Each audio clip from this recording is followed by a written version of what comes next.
Good evening. এই যা, এই রকম গন্ডগোল আমার সাথে সবসময় হয়ে থাকে। যাই হোক, আজকে শনিবার রেডি হচ্ছি মেয়েকে নাচের স্কুলে নিয়ে যাব বলে। সারা সপ্তাহ ওয়েট করে বসে থাকি এই শনি আর রবিবারের জন্য। মেয়ে তো যায় নাচের স্কুলে, আর আমি যাই আমার বান্ধবীদের সাথে দেখা করতে। কোনো সপ্তাহে যদি দেখা না হয় ওদের সাথে, সত্যিই খুব খারাপ লাগে, মনটা ভালো লাগে না। কারণ সারা সপ্তাহ ওয়েট করে বসে থাকি কবে ওদের সাথে গল্প করব, আড্ডা মারবো, পিএনপিসি করব, আর প্রচুর হই হুল্লোড় করব।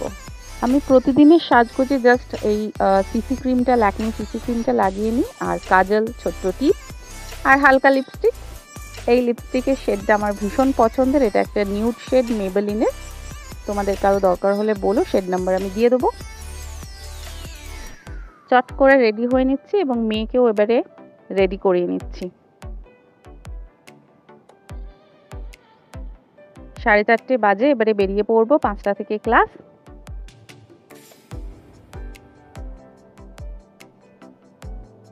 বেরিয়ে পড়েছি এবারে। টোটো ধরে সোজা যাব নৌকা ঘাটে।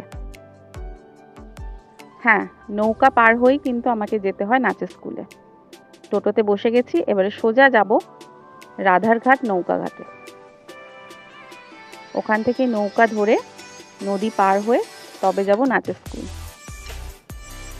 আমাদের এখানে টিউশন, নাচের ক্লাস বা কোনো জিনিস কেনাকাটা করার জন্যে নৌকা পার হতেই হয়। প্রতিনিয়ত এখন নৌকা পার হওয়াটা অভ্যেস হয়ে গেছে। প্রথম প্রথম একটুখানি অসুবিধা হতো, কিন্তু এখন তো সেটা অভ্যেস হয়ে গেছে। যদিও বা আমি সাঁতার জানি না, বাট তাও ভয় লাগে না, ভালোই লাগে নৌকা পার হতে।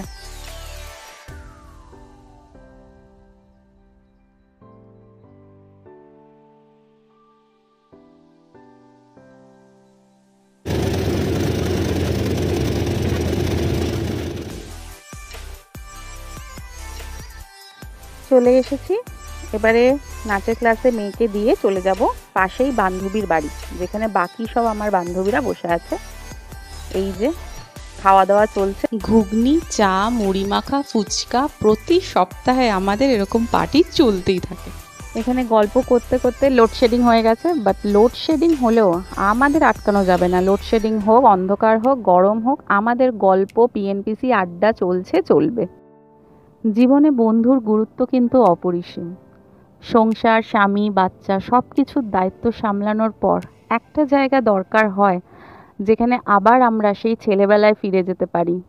হাসি ঠাট্টা, গল্প, খুনসুটি, পিএনপিসি, মনের সব কথা শেয়ার করা, মন খুলে হাসা, এগুলোরও দরকার আছে, প্রাণ ভরে অক্সিজেন নেওয়ার মতো।